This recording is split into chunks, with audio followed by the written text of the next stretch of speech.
¿Por qué los lobos le aullan a la luna? La emisión de este sonido está vinculado al comportamiento de manada, supervivencia, reproducción o hasta sentimientos. Pero nada tiene que ver con la luna. Las razones del aullido. Los biólogos han identificado una gran sorprendentemente amplia de funciones posibles. Los lobos aúllan para unir a su manada, atraer a su pareja, marcar el territorio, ahuyentar a los enemigos, dar una señal de alarma o comunicar su posición. Pero esto no es todo.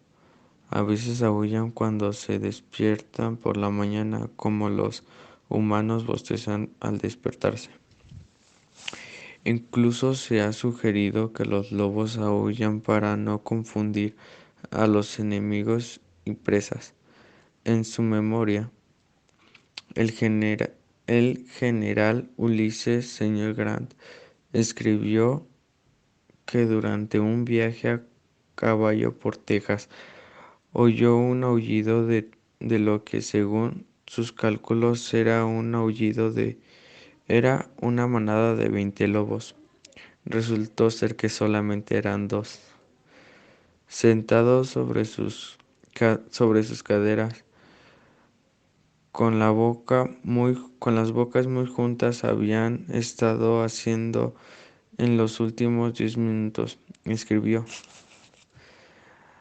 Ha habido más especulación sobre la naturaleza y posición del aullido de los lobos que del sonido por cualquier otro animal, escribe Barry López en su extraordinario libro.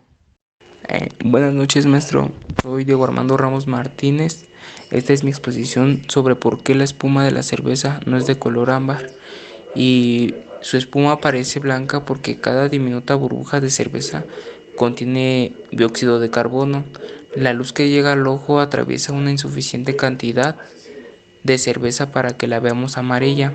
Es decir que, pues, en otras palabras, no tiene tiempo de cambiar de color. El color de la cerveza o de cualquier otro líquido transparente depende de la cantidad a través de la que la mires.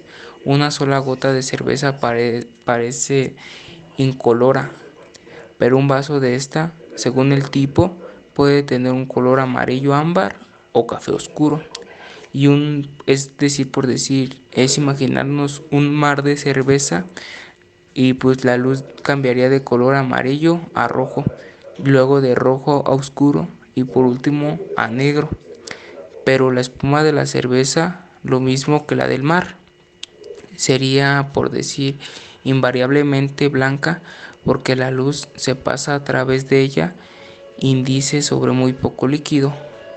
Cuando la luna se encuentra muy alta en el cielo, su gravedad crea un abultamiento en la atmósfera terrestre que modifica la cantidad de precipitaciones que cae sobre nuestro planeta. Ese abultamiento hace que la presión o el peso de la atmósfera en esa zona del abultamiento aumente las altas presiones, provocando un aumento de la temperatura de las columnas del aire que se encuentra debajo del abultamiento. Esto hace que llueva menos porque disminuye la humedad relativa. La luna ejerce en las precipitaciones. Con este estudio se ha demostrado que la fuerza gravitoria de la luna es capaz de modificar el patrón de precipitaciones en la Tierra. La gravedad de la luna modifica la atmósfera de la Tierra y se modifica levemente. Las lluvias ahora sabemos que las fases lunares tienen influencia sobre la lluvia. La luna estabiliza y a la Tierra mientras gira sobre su eje, lo que nos ayuda a tener un clima establece. Sin ella, la Tierra se tambalizará de manera más errática.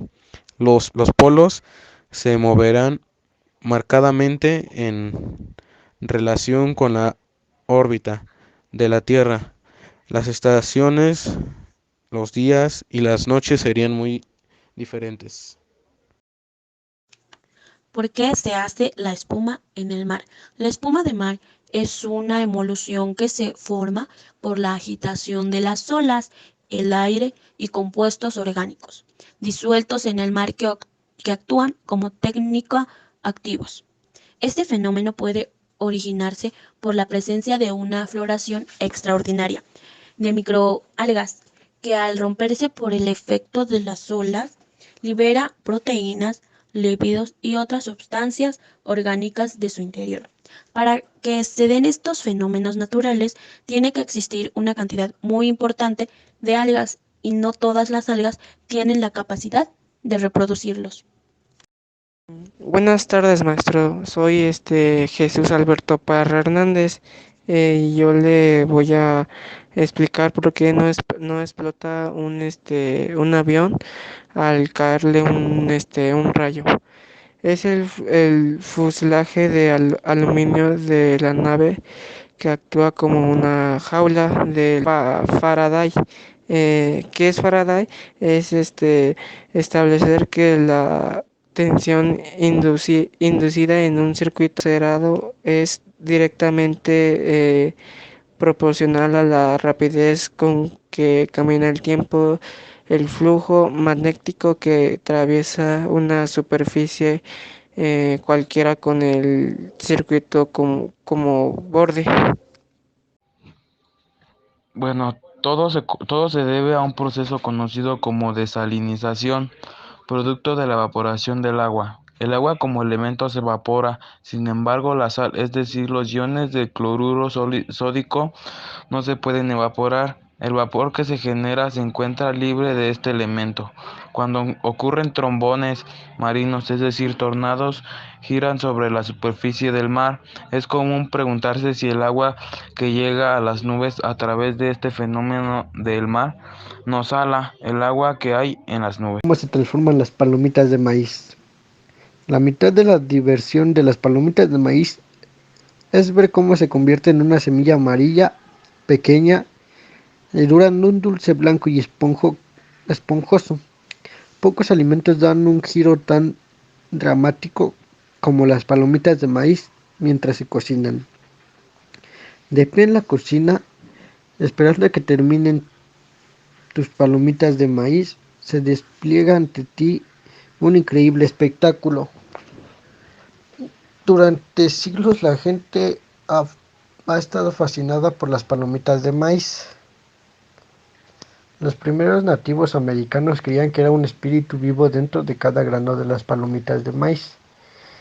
Cuando se calentó, el espíritu se enojó, salió de su lugar y huyó en el aire como una nube de vapor descontento. Existe una explicación menos encantadora pero más científica de lo que aparentan. Aparecen las palomitas de maíz. Las palomitas de maíz son un grano entero. Se componen de tres secciones: el germen, el endospermo y el pericarpio, también conocido como casco. De los cuatro tipos más comunes de maíz: dulce, mellado, pedernal y palomitas de maíz, solo las palomitas de maíz revientan. Las palomitas de maíz, a diferencia de otros tipos de maíz, en su casco tiene el grosor adecuado para permitir eventualmente abrirse. Cada grano de palomitas de maíz contiene una pequeña gota de agua almacenada dentro del círculo del almidón blanco. Las palomitas de maíz necesitan entre 13.5 a 14% de humedad para estallar. El almidón suave está rodeado por la superficie externa dura del grano. A medida que el grano se calienta, el agua comienza a expandirse alrededor de 212 grados. El agua se convierte en vapor y transforma el almidón dentro del grano en una sustancia gelatinosa sobrecalentada. El grano continúa calentándose a unos 349 grados. La presión adentro del grano alcanza 135 libras por pulgada, cuadrada antes de reventar finalmente el casco. A medida que explota, se libera el vapor dentro del núcleo. El almidón suave dentro de las palomitas de maíz se infla y se derrama, se enfría de inmediato, transformándose de una forma extraña que conocemos y amamos.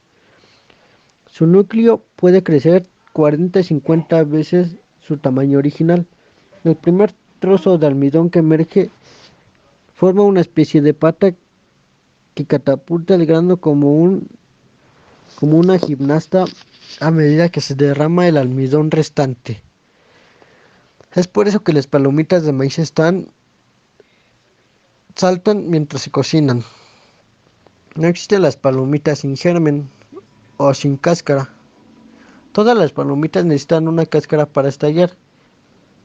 Algunas variantes de palomitas han sido criadas para que la cáscara se rompa al estallar, haciendo que parezca que no tiene cáscara. Las palomitas tienen dos formas básicas, mariposa y hongo.